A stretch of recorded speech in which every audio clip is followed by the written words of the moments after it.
மதரசா படி மிதிக்காத குழந்தைகளுக்கு மார்க்கம் வராது.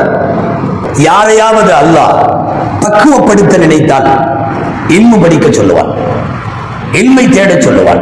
யாரை பக்குவப்படுத்த நினைத்தால், ஆதமை முதலில் பக்குவப்படுத்த நினைத்தான், முதலாக இல்மை கொடுத்தான். எல்லாமே அப்புறம். மூசா அலைஹிஸ்ஸலாம் நபியாக வருகிறார்கள், அவர்களை பக்குவப்படுத்த வேண்டும். கொஞ்சம் என்ன செய்தான்?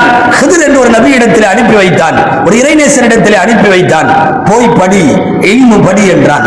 பக்குவப்படுத்த நினைக்கும் போதெல்லாம் இறைவன் இல்மை தான் கற்றுக் கொடுப்பார். நம் குழந்தைகள் பக்குவப்பட வேண்டுமானால், குண ரீதியாக, மார்க்க ரீதியாக, ஒழுக்க ரீதியாக மேம்பட வேண்டும் என்றால் அந்த குழந்தைகள் மதரசாவின் படி மிதித்தாக வேண்டும். ஒரு சின்ன குழந்தையை தைரியசாலியாக நம்மால் வளர்க்க முடியும், கோழையாக வளர்க்க முடியும், தொழுகையாளியாக வளர்க்க முடியும், பெரியவர்களை மதிக்கிற பண்புள்ளவனாக வளர்க்க முடியும்.